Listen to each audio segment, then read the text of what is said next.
Sí, Marco, adelante. Bueno, justo de una dietética, vos también. Bien, todos bien por ahora. Hablemos de los aumentos. Queremos saber cómo impacta en este negocio los aumentos que este negocio que está aquí en Lanús Oeste. Sí,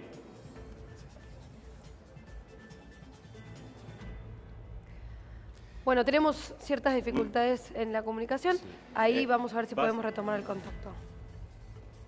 Hoy parece que estamos como Cambiemos, que todos le recriminan que tiene problemas de comunicación. Tal vez que no saben comunicar. Nosotros estamos más o menos parecidos. Bueno, vamos a tratar de resolverlo.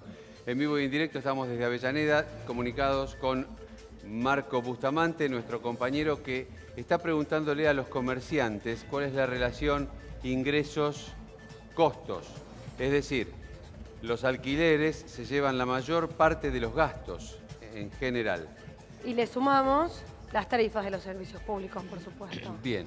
Bueno, en Mientras San Martín, tanto, claro, en ¿sí? San Martín está Matías, Mati Rezano. Mati, seguimos con vos, dale. ¿Estabas con Rodrigo, se llamaba? No. Ezequiel. Ezequiel, Claudio, Con Ezequiel. Yo te escucho, ahí sigo comunicado con vos. Bueno, dale, dale. Estamos con Ezequiel. Todo tuyo. Estamos con Ezequiel. Le voy a preguntar algo que a mí me genera curiosidad. ¿Este proyecto de ley le vendría bien a ustedes? Yo creo que nos serviría muchísimo, sería muy útil. Primero para poder acompañar a lo que son los productos y a los aumentos que sufrimos también, que hubo en el último periodo, también por el aumento del dólar y por muchas cosas que muchas empresas subieron, que podamos mantener los precios como para defender el consumo. Porque nosotros los comerciantes vivimos del consumo, vivimos de la gente que consume, y al contraer tanto el consumo, muchos locales o muchos comercios se van a ver afectados.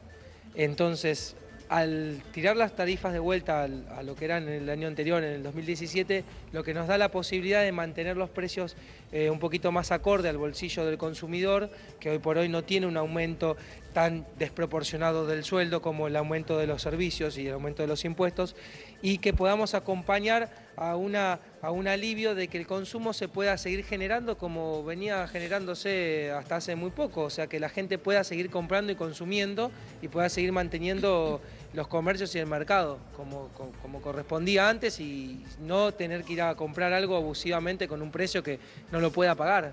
Mati. Tratás de ver cómo... Sí, Nati. No, él contaba más temprano que hubo baja en el consumo, ¿no? En su kiosco. ¿Qué fue lo que la gente dejó de comprar más? ¿Qué fue lo que la gente dejó de comprar más mientras lo vuelvo a conectar con ustedes? Dale. Bueno, en eso te puedo dar claros ejemplos que son una de las cosas que yo... No sé si marcas, pero productos, ¿no? Sin decirte marcas, Sí. vos tenés, por ejemplo, si vos mirás lo que yo tengo exhibido hace unos meses o quizás un año atrás o un tiempo atrás, uno quizás trabajaba el producto de mejor calidad, el alfajor de mejor calidad era el que más vendía. Yo hoy, por ejemplo, el alfajor de mejor calidad traigo una proporción pequeña de unidades como para poder tener por si alguna persona consume, pero trato de trabajar el alfajor de quizás de menor calidad o menor precio, el que más accesible, y así ves también Ahí otra se cosa nota que igual la lo podés montañita, comprobar. cuál está más bajo. Bueno, vos ves la cantidad de empresas o productos emergentes que antes no existían, de tanto lo que es alfajores, chocolates, hasta barritas de cereal, que aparecen productos nuevos con mejor precio, porque es la única manera de poder vender. Productos nuevos que compitan con otros a un precio mucho menor. E inclusive otra cosa que creo que podés tomar en cuenta mirando el negocio, tenés que ponerle precio a todo, porque la gente hoy no compra si no sabe cuánto vale, porque tiene miedo de cuánto le pueden cobrar. ¿Vendés Me pasa cigarrillos? hablando acá o en cualquier comercio. Hoy Cigarrillos, escuchaba... Sí, te quería preguntar, la gente, digamos, es un mito, sería muy bueno que la gente fume menos, pero digo, ¿la gente se vuelca a marcas más económicas hoy? Eso es otro claro ejemplo, ahí diste justo en la tecla. Vos podés comprobar que las marcas de cigarrillos, las marquillas más económicas son las que hoy más se venden. Eso fue un notable cambio. Vos hace 6 meses de atrás, la líder de, por ejemplo, la empresa Masalim, que esa era, por ejemplo, Marlboro era la marquilla más vendida y quizás hoy Masalín trabaja más, la marquilla más económica. Y te lo puede comprobar cualquier mayorista y cualquier comerciante. ¿Cuánto es la sale? más vendida, la más económica. ¿Cuánto sale el alfajor más caro? Porque hoy escuchaba en alguna radio, comentaban 46 pesos un alfajor, uno de primera marca, ¿no? ¿Puede ser? Bueno, yo te comento, yo justamente soy una persona que realmente trabajo con un margen de ganancia muy poco. Yo lo máximo que marco la mercadería es un 40 o un 50. Yo en este momento el alfajor, que es de primera calidad, no sé si te puedo dar la marca, pero es un alfajor de primera calidad, Premium, el mejor, diríamos. lo trabajo en 30 pesos. Ah, ok. 30 Y en pesos. 30 pesos es el más premium. Volviendo a los Eso era los cigarrillos, mejores. Ezequiel, yo sé que los cigarrillos se venden en cajas, ¿cómo se decía? Paquetes. En paquetes. Sí, de box. Pero hay algunos Cartón. kioscos que los abren y Cigarrillos venden sueltos. cigarrillos sueltos. ¿Vos estás en eso o todavía no? Por unidad. Mirá, yo te Creo que comento. ya no se puede. Está penalizado. Que cada No sé, 10 igual. personas que entran al local, no sé si con esto te contesto, de cada 10 personas que entran al local buscando cigarrillos, Sí, 3 te compran primera marca. sí. 5 te compran marcas que valgan la mitad o muchísimo menos que las primeras. Ajá. Y los otros que te quedan te piden cigarrillos sueltos. Bueno, Para que te des una idea. Ahí tenés. Bueno, por eso te preguntaba. Ezequiel, decime, ¿vos cuántas heladeras tenés en el local? Y en este momento tengo 4. Todas funcionando 24 horas, por supuesto. Claro, porque el local se cierra, pero bueno, inclusive en los fines de semana las heladeras siguen conectadas. Y sí, porque si no se te pudre la mercadería. Bueno, ¿vendés, además de las gaseosas que estamos viendo y agua, vendés algún producto relacionado con comestibles, por ejemplo, lácteos o algo por el estilo? ¿Yogur? Bueno, en este momento, ahora hace muy poquito, incluimos, por ejemplo, lácteos, Ujú. que antes no teníamos, Sí. y comestibles, por ejemplo, vendemos sándwiches, Bien. que hoy por hoy, en realidad, eso es justamente lo que más mantiene para mí, si yo tengo que dar un consejo a cualquier comerciante, Sí. es el renovar, Sí, estar pero todo el tiempo agregando cosas. la pregunta no podés apuntaba no a estar otro agregando lado. cosas porque... La pregunta apuntaba en Sí. realidad a que la imposibilidad de apagar las heladeras a vos te genera un costo determinado. Este costo, ¿en Sí. cuánto se incrementó, digamos, del año pasado, mayo del año pasado a mayo de este año? ¿Tenés una idea? ¿Te acordás más o menos en qué porcentaje? Y si te lo digo aproximadamente a 3 veces más el costo. ¿De cuánto estamos Al hablando? triple de lo que gastaba. ¿En plata cuánto es? Y si yo, Pagarías por 2.000. ejemplo, el año pasado yo en gastos totales entre, no sé, servicios, impuestos, tenía 6.000, 7.000 pesos, hoy tengo 20. Está bien, o sea, pero así, un triple. para poder más o menos, para poder ir resolviendo tema por tema, yo te pregunto específicamente gastos de energía eléctrica, gastos de luz. De energía eléctrica. Sí. Perfecto. ¿Cuánto tenés? En mayo del año pasado pagaba promedio 3.000 pesos. ¿Y ahora? Hoy pago, el mes pasado me vino 13, Que es lo que este estamos. mes me vino 7. No sé por qué la acomodación, Ajá. o sea, por qué se acomodó, pero dice que es unos documentos que había como que se tomó mal la medida del kilowatt. Pero un promedio de 10.000, 12.000 pesos. Bueno, Igual de un vos mes tenés a un- otro te disminuyó a la mitad. Este mes, no sé por qué, pero que nosotros también estamos con el reclamo porque tuvimos el mes pasado 5 cortes de energía. 5 Claro. cortes. Te Lo que habrán pasa que- Día entero sin compensado. luz. Lo que pasa que en las mediciones, esto lo denunciaron las entidades de Ahí consumidores, iba yo, dale. faltaba la visita A eso iba. de los controles de medidor. Claro. Entonces te cobraban promedio. Si tu promedio era alto, Claro. seguís pagando igual, ¿se entiende? Claro. ¿Vos tenés acceso, Ezequiel, a tu medidor de luz? ¿Vos tenés acceso? Sí. ¿Y vos lo controlás? está en ¿Vos la te das puerta del cuenta local. cuántos kilowatts gastás por mes? Más o menos aproximadamente. ¿Te pusiste a hacer ese trabajito? Porque muchos no lo hacen. Nos quejamos, me incluyo, nos quejamos. Pero yo, por ejemplo, no tengo acceso, por ejemplo, al sótano de mi casa. No puedo. Entonces quería saber si vos lo habías Bueno, yo- hecho. Yo te comento, yo realmente no sé si es normal o no. Yo hace unos meses atrás no solo me bajé la aplicación de Denor Digital, sino que trato de estar constantemente controlando, porque hoy es un gasto que realmente es importante y es necesario, como vos decís, controlar que te estén mandando el consumo real, los kilowatts y controlar todo. Yo controlo todo lo que me cobran. Sí, me puedo ir a los medidores y controlo todo. Mucho más que antes. Inclusive hasta a veces mando imágenes yo. ¿Viste cuando a veces te mandan un mail de Enor y te dice no se pudo tomar el consumo? Envío la foto yo del consumo. Está bien, muy bien, muy bien. Te vamos a tener que interrumpir un segundito nada más, luego tratamos de retomar el contacto con vos. Estamos afuera del Congreso, Claudio, allá está Nacho. Nacho, contanos qué es lo que se está viviendo en este momento allí. Muchas banderas vemos, a ver. Buenas tardes, chicos, buenas tardes. Estamos frente al Congreso, se sabe muy bien y es el tema del día. Adentro se debate la ley para frenar el aumento de tarifas.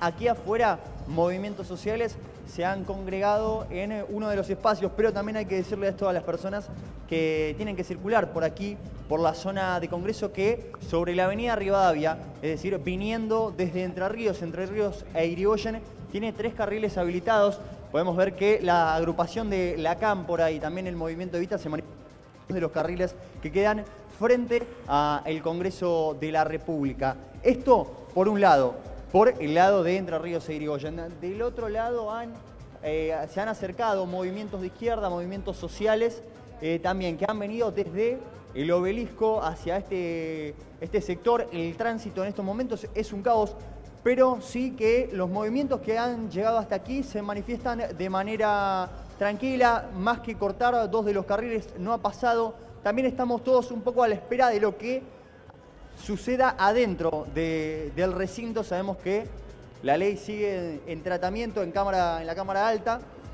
y estamos a la espera de ver qué sucede finalmente con la ley, si finalmente es vetado o no, pero aquí afuera todo permanece bastante tranquilo con lo que respecta a los movimientos sociales y las agrupaciones políticas. Lo que no está tan tranquilo es el tránsito, China. Nacho, Claudia.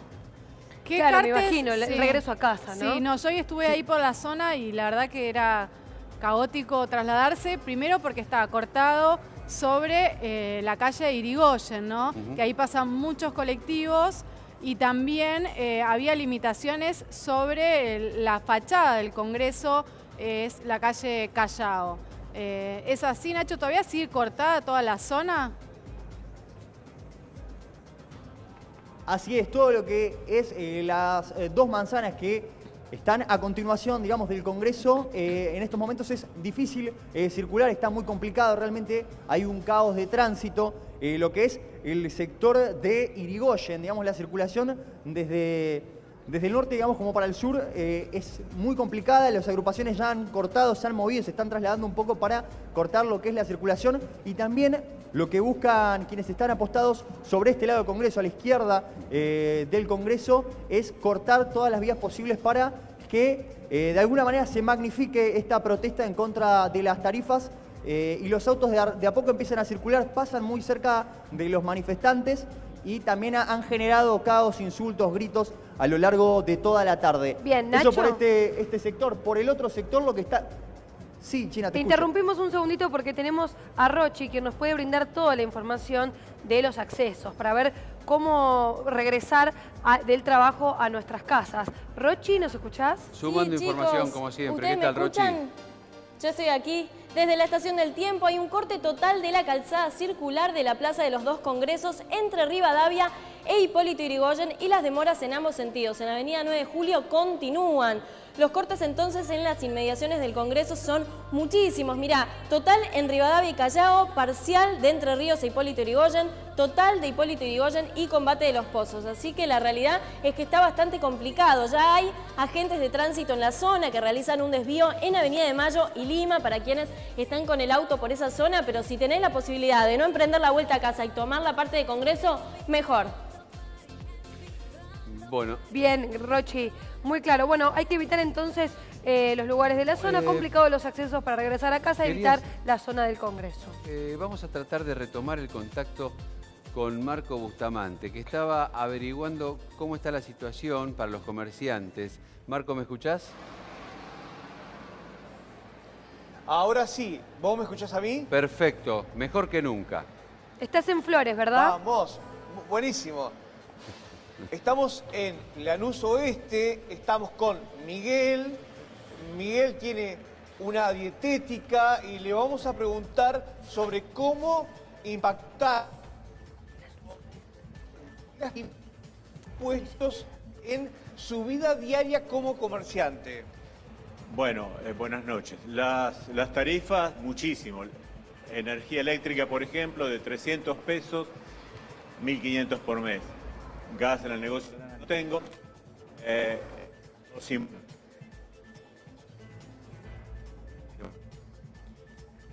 Y los productos en sí, para poner dos ejemplos sencillos.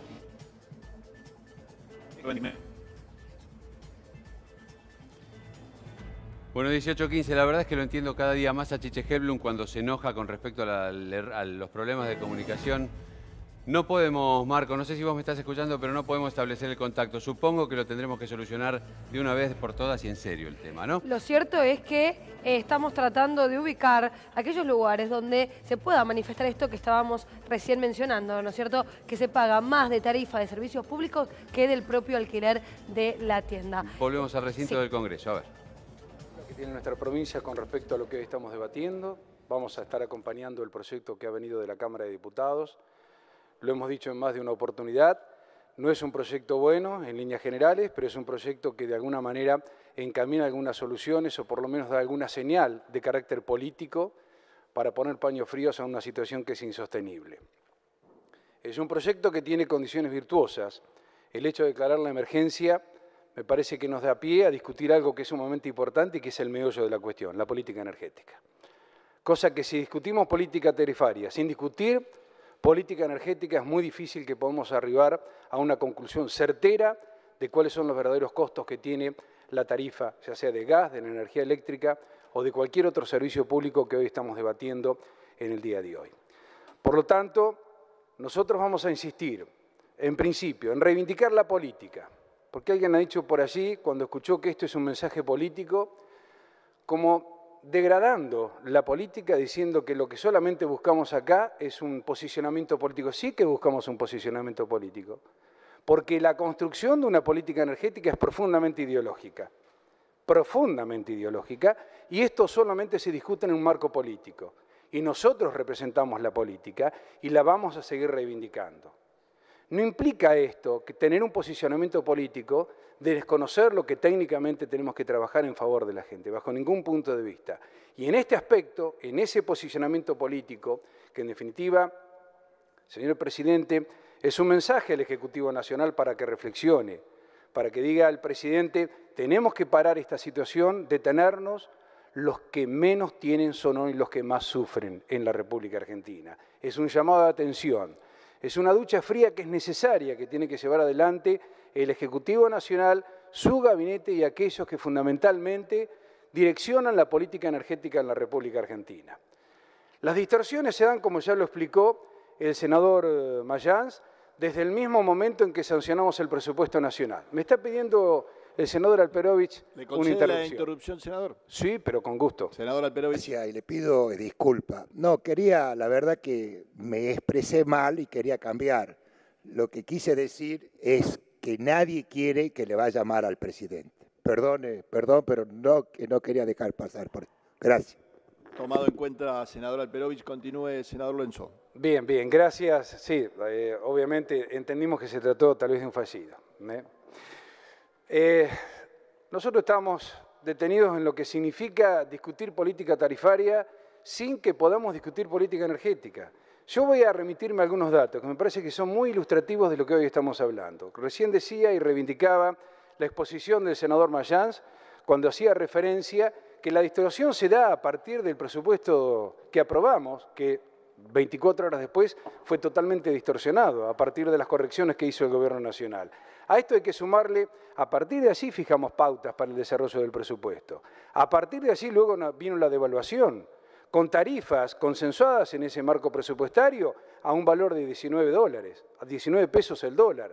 Hoy lo tenemos casi en 26. Es decir, hay distorsiones de base con un crecimiento proyectado del 3%, que yo creo que estamos bastante lejos de cumplir esa meta. Entonces, quienes se remiten para justificar que nosotros no podemos avanzar con un proyecto de estas características, creo que se olvidan, creo que no malintencionadamente, de que votamos un presupuesto muy diferente a las variables que hoy tenemos en la política económica argentina. Es muy distinto lo que proyectábamos en diciembre de lo que está pasando actualmente. Y para ir, digo yo, a la discusión de fondo que tenemos que tener en política tarifaria, que es la energética. Solo algunos datos para tener en cuenta, señor presidente, solo algunos datos. Entre abril del 2016 y abril del 2018, la factura media en la República Argentina de energía eléctrica creció un 1024%, el costo en energía eléctrica del 689 y transporte y distribución, que esta es la clave de toda la discusión que en serio tenemos que dar, fue del 3.861%. Esto es lo que creció en porcentajes el costo del transporte y la distribución en la República Argentina, en energía eléctrica. En gas, 208% la factura media, el costo 121% del gas y transporte y distribución el 300%. Yo me voy a detener por ser una provincia productora de gas, de hidrocarburos, en los costos que tiene la producción del gas, que es un dato sumamente interesante. Hace un año atrás, el valor del millón de BTU en la República Argentina tenía un costo de $9,97. Para uno de los, vamos a tomar uno de los segmentos sobre los cuales se van conformando las tarifas. En este caso es el R3, 9,97. Hoy, en abril de este año, el valor en dólares del millón de BTU es de $17,62. A valor dólar, porque la construcción de las tarifas en la República Argentina... Continúa la sesión en la Cámara de Senadores, el Congreso de la Nación. En la parte de afuera del Congreso está nuestro compañero Nacho. Adelante otra vez, dale.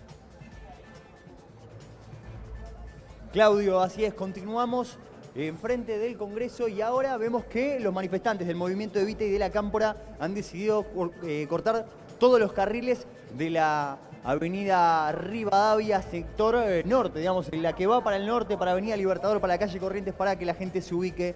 Han cortado todo e inclusive están intentando cortar Irigoyen, que es la calle perpendicular, para de alguna manera colapsar aún más el tránsito.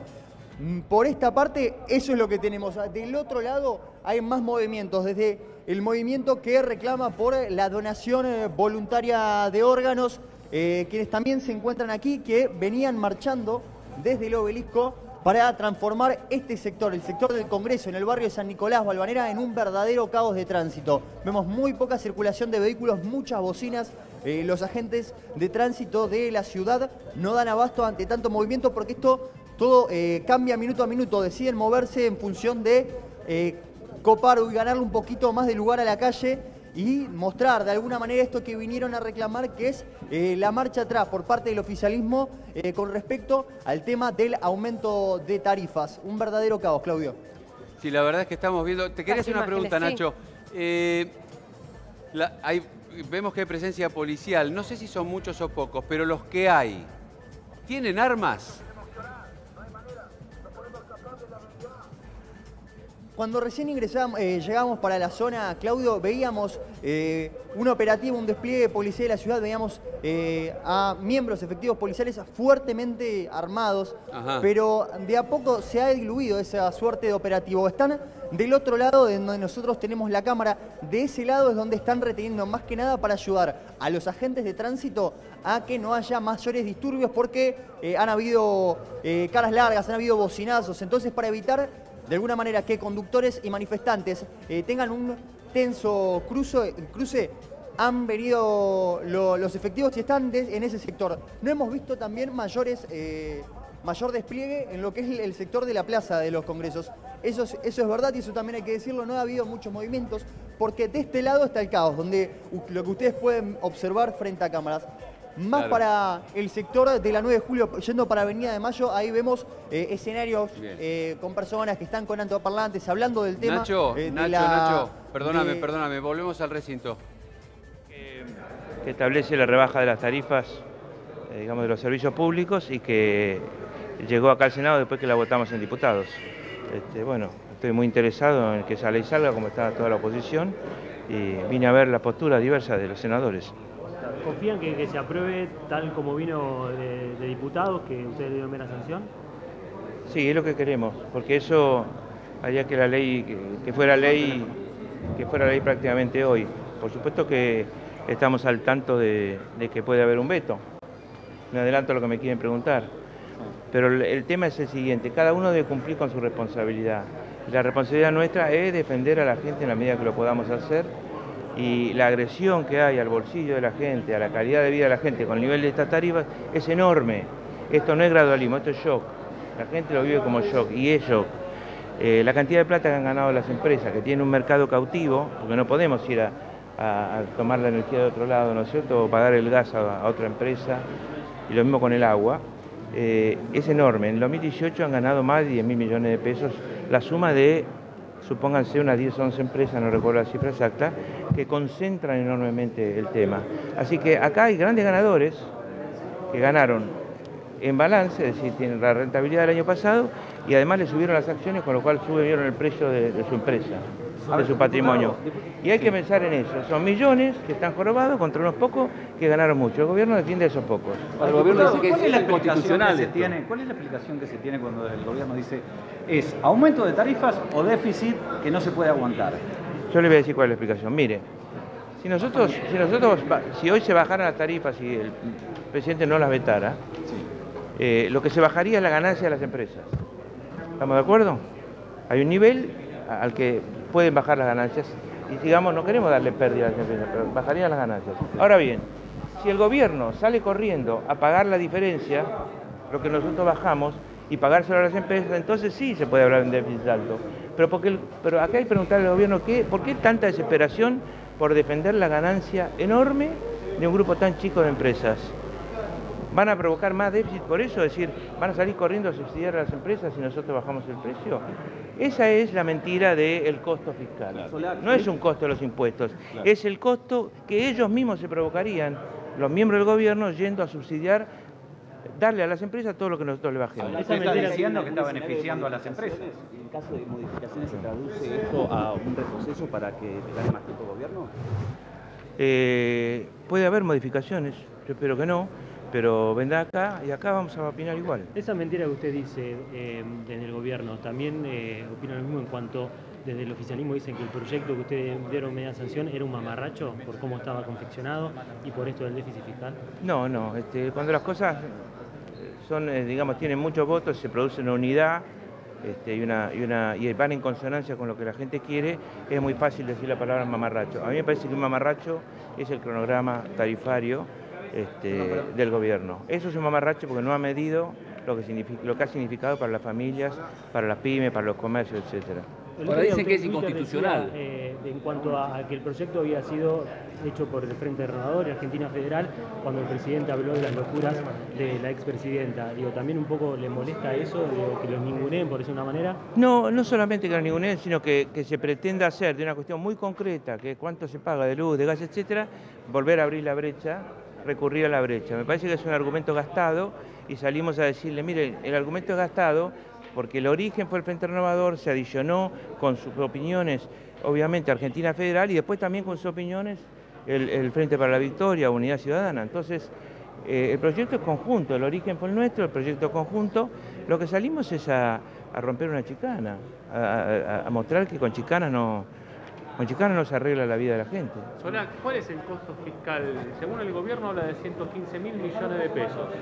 Ese costo fiscal es derivado de que el gobierno descuenta que si la ley caminara, si no la vetaran, tendría que ir a ponerle a las empresas la plata que nosotros le pensamos bajar.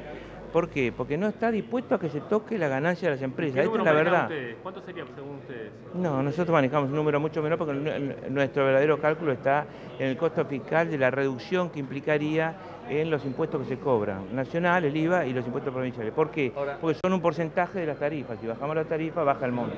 Pero Solá dice que es inconstitucional esto. ¿No es inconstitucional, dice el oficialismo? No es inconstitucional. La capacidad del Congreso de manejar esto es absolutamente clara. El Congreso es el que vota el presupuesto. es inconstitucional entonces decidir cuánta plata para uno, cuánta plata para el otro. Los precios de las tarifas es muy parecido a votar el presupuesto, que no diga más caro. Solá, si este proyecto no se veta, como se especula que lo hará el Ejecutivo, ¿no se pone en riesgo la negociación con el Fondo Internacional? No. ¿Por qué? Porque todos somos personas. El Fondo Internacional, el Fondo Monetario sabe que hay diversas opiniones y que este gobierno, que está hablando con un gobierno que tiene minoría parlamentaria, y que esto puede ocurrir. Así que no estamos poniendo en peligro eso. En todo caso, lo que pasa con el acuerdo con el fondo es que en el futuro puede poner en peligro aún más el nivel de vida de la población, que ya está muy golpeado. A ver, este grupo que ha logrado la mayoría en diputados para darle media sanción a esta ley de tarifas, ¿está trabajando, esto es lo que circula extraoficialmente, en una reforma a la ley de administración financiera que obligue al Poder Ejecutivo a pasar el acuerdo con el Fondo Monetario Internacional por el Congreso? Es la intención de algunos diputados, pero no puedo decirle que sea la intención de todos los bloques de la oposición. No tengo opinión al respecto, no estoy seguro si debe pasar por el Congreso.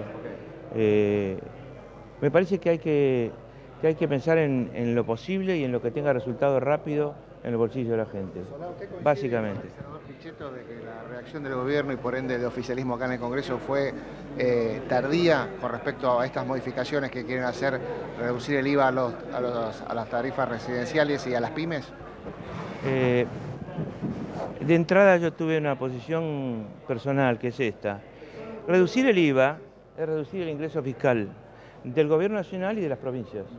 A su vez es golpear también a los municipios, porque todo está encadenado.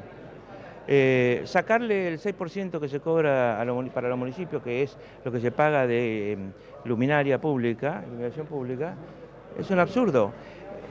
Hacer todo eso, es decir, que se jorobe el fisco y por lo tanto se jorobe lo que debe hacer el fisco, que es la obra pública, la educación, la salud, la justicia, con tal de no tocar las tarifas, es volver a hacer lo que yo estaba diciendo antes, volver a defender a 10 empresas contra millones de argentinos. Entonces, el tema no son los impuestos, el tema son las tarifas primero. Gracias, muy amable. Gracias. Las palabras, ahí pasa el diputado Solá. Estamos acá justamente en la Cámara de Senadores. Hasta el momento van por el orador número 13. Faltan cerca de 39, 38 senadores que van a hablar todavía. Insistimos, esto va para muy largo. Se calcula que recién a las 2 de la mañana podría votarse y lo escuchamos recién incluso a Pino Solanas, ¿no? Las voces de los senadores que vienen aquí a hablar, a estar justamente a favor de este proyecto. Recién Pino Solanas decía, lo voy a votar con las dos manos, incluso con los pies, si se puede, porque este proyecto que viene de diputados es a favor de la gente. Y de la misma manera que decía Felipe Solá, lo que decía Solanas es: las empresas están ganando muchísimo, y de ahí que viene justamente que se puede hacer un recorte sin alterar el déficit fiscal. Seguimos acá en el Senado. Jorge. A ver, bueno. Luis, tengo una pregunta que surge a partir de lo que acabo de escuchar, justamente de lo que escuché de Pino Solanas y también de lo que escuché recién de Felipe Solá. Sí. Los dos dicen que todo esto es para favorecer a las empresas, es decir, para darle más ganancias a las empresas. Sí. Niegan que exista un déficit en cuanto al suministro del servicio que brindan. Sí. Ahora, hay una realidad. Retrotraigámonos, por favor, te pido, si querés 5 años atrás, 7 años atrás, 10 años atrás. Las empresas realmente nunca brindaron el servicio que tenían que brindar. Tampoco el Estado se lo exigió. Bueno, a eso iba. Sí. Lo que falló fue el organismo de control, el Contralor. El ENRE, que digamos... El ente regulador. Ese ente regulador responde al presidente de turno, no importa qué partido sea, no me importa. Entonces, si el ENRE no hizo las requisas que tenía que hacer, ¿cómo se animan a decir los senadores tan abiertamente y tan livianamente que las empresas están ganando fortunas cuando en realidad las empresas aducían que el déficit en el suministro del servicio tenía que ver precisamente con que no recibían el dinero que tenían que recibir para poder hacer las cosas como corresponde? Hay dos aristas. El ENRE controla funcionamiento. Sí. Y para hacerlo un ejemplo y para hablar de un club mío y de Facundo Pedrini, es como si los partidos de Racing los arbitrara Víctor Blanco.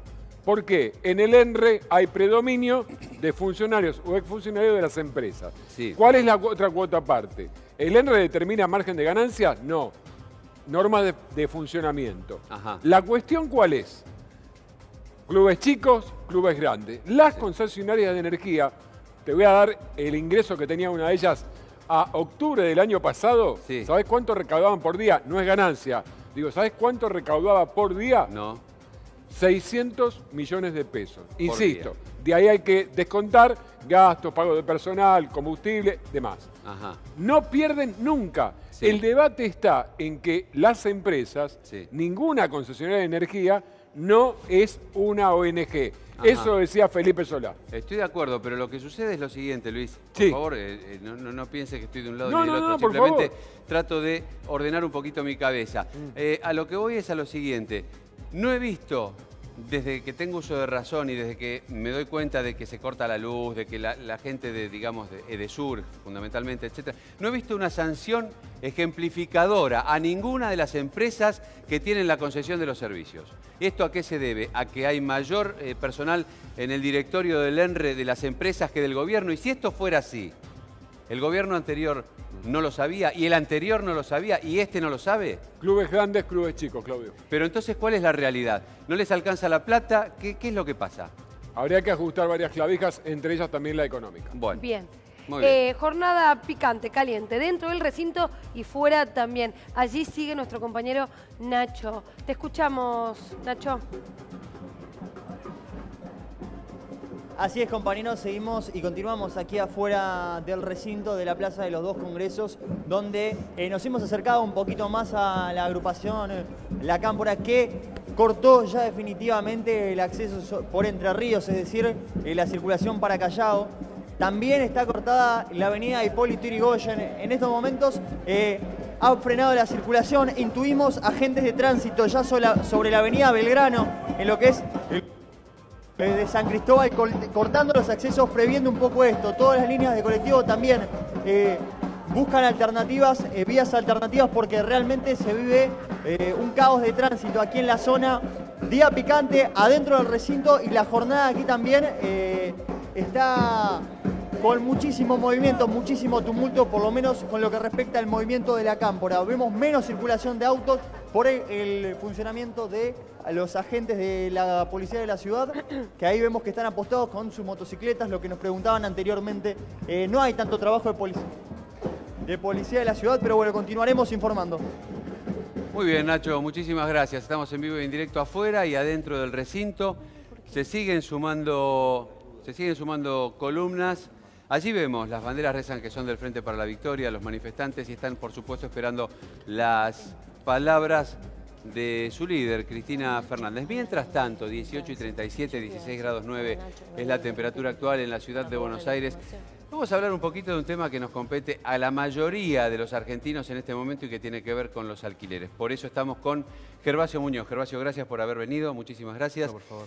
Tenemos, bueno, uno de los temas más importantes es el que habrás escuchado recién que estábamos tocando, que es el porcentaje de gastos que tienen que ver precisamente con el alquiler en una empresa o en tu casa o en donde sea, en una pyme. Es muy alto el porcentaje relacionándolo con lo que te ingresa, ¿no es cierto? Es decir, por ejemplo, 20%, 30%, en algunos casos más todavía. ¿Cómo se maneja esto? Porque escuché por ahí, perdóname, la pregunta sigue, escuché por ahí que vos decías que es muy difícil que se trate este tema en el Congreso. Sí, primero lo que tiene que ver con ingresos. En alquiler de vivienda, nosotros hicimos una encuesta a principio de año, hoy suponemos que es más. Casi la mitad de los ingresos se destina solo a pagar el alquiler. Esto en todo el país. En muchos casos, perdón, tenés que juntar dos sueldos, es decir, para destinar uno directamente a las tarifas y al alquiler, y con el otro, por supuesto, tratar de sobrevivir, ¿no? Exactamente, sí. Nosotros tenemos presentado un proyecto de ley lo presentamos en el Senado hace 1 año y medio, se votó por unanimidad, que regula el precio de los alquileres y está cajoneado en la Comisión de Legislación General desde esa fecha, hace 1 año y medio. No tuvo tratamiento. La estrategia del oficialismo es que se caiga el Estado parlamentario y que haya que volver a empezar. Y para mí habría que tener en cuenta algunos datos. Primero, que cada vez hay más inquilinos en el país y menos propietarios con más propiedades. Que hace 35 años no se discute en el Congreso la situación de los inquilinos. Que estamos viviendo una situación en donde hoy lo que más vemos es familias que no pueden seguir pagando el alquiler de la vivienda. Esto antes no lo veíamos. Nosotros brindamos asesoramiento legal y antes la queja, el reclamo era por cláusulas del contrato, algunas cosas que te cobraban las inmobiliarias que no debían cobrar. Depósitos o alquiler. Honorarios de la inmobiliaria, etcétera. O adelantos que por ahí eran un exceso de lo que se pedía. Las condiciones que hay que cumplir, que todavía sí sigue siendo un problema, porque hay que tener en cuenta algo que es importante. Para alquilar una vivienda en el mercado formal, tenés que tener sí o sí un familiar directo que sea propietario. Claro, la garantía directa. Exacto, si no, no podés alquilar, aunque tengas los ingresos. Y en muchos casos solamente de Capital Federal. Es decir, que por más que yo tenga de la provincia de Buenos Aires, únicamente rige la propiedad, la garantía de la propiedad en Capital Federal. Exacto, eso sucede en Rosario, necesitas una garantía de Rosario, en Capital de Capital Federal, eso es así. Y el proyecto que nosotros presentamos regula el precio de los alquileres en un promedio entre inflación y salario, cuando este año nosotros hicimos un estudio de los primeros 4 meses, la inflación fue del 9.6%, los alquileres aumentaron un 14%. En 4 meses es lo que va a aumentar el salario en un año. Si lo proyectamos para todo este año, los alquileres van a aumentar alrededor de un 48%, la inflación será de un 30% y los salarios van a aumentar un 15%. O sea, el triple van a aumentar los alquileres. Ni que hablar del precio de las tarifas de los servicios públicos. Por supuesto. Porque hoy en día evaluás en el momento de alquilar. Te digo porque en mi caso personal, hace 6 meses que estoy buscando un alquiler. Y la realidad es que antes buscaba directamente el precio del alquiler y hoy en día pienso también y evalúo cuánto te viene de ABL, de tarifa de servicio público, expensas, de luz, de gas, averiguar, porque eso es otro importe que se le suma. ¿Me puedo sumar ahí? Y que en muchos casos lo duplica al precio del alquiler. Sí. Luis. Quería sumar eso, porque digamos, Josefina dijo una palabra clave, expensas y tarifa de servicio que paga el inquilino. Es un combo complicado, ¿me equivoco? No, por supuesto, por eso cuando uno piensa que el 50% de los ingresos se destina solo al alquiler, que queda fuera tarifas, expensas, transporte, comida, la situación se hace insostenible. ¿Y qué pasa? Uno no puede dejar de comer, uno no puede dejar de pagar la luz, por lo menos por ahora. Uno no puede dejar de pagar el ABL, etc. Lo que hace que es mudarse a un lugar más chico. O los jóvenes volver a la casa de los padres. O las familias que alquilan irse a un lugar más lejos. Digo, esa es la situación que estamos viviendo hoy y se puede solucionar de una forma muy sencilla, que es dándole la media sanción que le falta a la ley de alquileres. Claro. Porque yo los invito a hacer un ejercicio muy sencillo. Si los alquileres van a aumentar digamos 45%, ¿sí? Y la inflación va a ser del 30%, y los salarios del 15%. Es imposible pagarlo. En algún momento no lo podés, es imposible vivir. En algún momento no lo podés pagar más. Totalmente. Y por eso también se ve tanta gente en la calle, viviendo en la calle. Y en un momento de desesperación muchos acudieron a al crédito UBA, por supuesto. La esperanza, la expectativa que se tenía en los créditos UBA, que finalmente hoy con el doble de la tasa de interés es prácticamente imposible alcanzarlo. Sí, nosotros al principio, cuando salió el crédito UBA, advertimos que esto iba a suceder. Nunca es muy grato escuchar que si se difunde un crédito y que puede ser muy bueno, salga alguien a decir, no, mira, no lo saques, etcétera, pero la realidad es que todos sabíamos, por lo menos los que estamos más o menos en el tema, sabíamos que el crédito UBA iba a ser una bomba de tiempo para las familias, pero también para la economía. Lo que quería decir era, esta ley que nosotros planteamos, que es un promedio entre inflación y salario, lo que generaría, por lo menos este año, es que los alquileres no aumenten ni el 48%, ni el 30%, que es la inflación, sino que aumenten un 22-23%, que es un promedio entre la inflación oficial y el salario. Esto no solo es justo para los inquilinos para que puedan seguir pagando el alquiler. Esto también es justo para los propietarios, para que sigan manteniendo una rentabilidad más o menos racional. La rentabilidad de hoy de los propietarios va a generar lo que se llama burbuja inmobiliaria y es aumentos desmedidos. En algún momento esa burbuja estalla. Sí. ¿Qué quiere decir estalla? Los propietarios no pueden cobrar el alquiler, los inquilinos no pueden pagarlo y entonces se genera una crisis habitacional. Bueno, la pregunta del millón, ¿por qué no se toca esto en el Congreso? ¿Qué intereses hay? Yo últimamente estoy preguntando, ayer le pregunté a una senadora dónde va la plata que según dicen en el gobierno están quitando de los subsidios. Estoy preguntando cosas así que son muy sencillas de contestar, pero nadie me las contesta. Entonces, ¿por qué no se toca este tema? Porque hay muchas cosas que legislar. Por ejemplo, ¿es legal que cada 3 meses te lo aumenten? No. Bueno, sin embargo lo hacen. ¿Es legal que te digan que el alquiler tiene que durar 1 año cuando en realidad eran 2 o 3 para comercios? No, sin embargo lo hacen. Hay muchas cosas que no se ajustan a las leyes y sin embargo lo siguen permitiendo y lo siguen permitiendo. Entonces, insisto con lo que decía recién con respecto a otro tema. No es este gobierno. Es este gobierno, es el anterior, el anterior y el anterior, el anterior. ¿Por qué no le dan bolilla a la gente que realmente necesita ser escuchada, en este caso con los alquileres? ¿Qué hay ahí adentro? Bueno, te lo respondo sencillamente entonces. Dale, si tenés que usar la palabra coima, decila, no hay ningún problema. No, mira, te lo voy a responder en función de eso. Dale. Uno puede creer que el mercado inmobiliario hace lobby, paga para que no se trate esta ley. Yo creo que, ¿sabes qué? Es un poco más grave. Yo creo que los responsables de que esta ley salga, los que tienen que levantar la mano para que esta ley salga, son parte del mercado inmobiliario. Son los dueños, los que vos me decías que van comprando más de propiedades. Son los dueños de las propiedades, de las inmobiliarias, y por lo tanto no levantan la mano por la gente que los votó. Levantan la mano en función de los intereses económicos privados que ellos tienen. ¿Sí? Por eso es un tema tan sensible. Por eso nos quieren convencer de que vamos a ser propietarios en algún momento. Pero no porque sean sensibles y quieran que todos seamos propietarios. ¿Sabés por qué nos dicen que quieren que todos seamos propietarios? Porque lo que no quieren decir es que hay que regular el mercado inmobiliario. Lo que no quieren decir es que hay que regular el precio de los alquileres. ¿Por qué no hay que regular el precio de los alquileres? Porque por supuesto que si uno regula el precio de los alquileres, termina bajando la rentabilidad del mercado inmobiliario. Por supuesto. ¿Sí? Bueno, esa es la única medida que se puede tomar para que los 8 millones de inquilinos que vivimos en Argentina en algún momento empecemos a soñar de vuelta con la casa propia. Si no se regula el precio, es imposible. Bien, Gervasio, muchas gracias. Muchísimas gracias. Muy claro. Muy claro. Te escuché discutiendo alguna vez con alguien, después te cuento. Con alguien que no quiere discutir más del tema. Seguimos con Matías Rufet. Mientras en el Congreso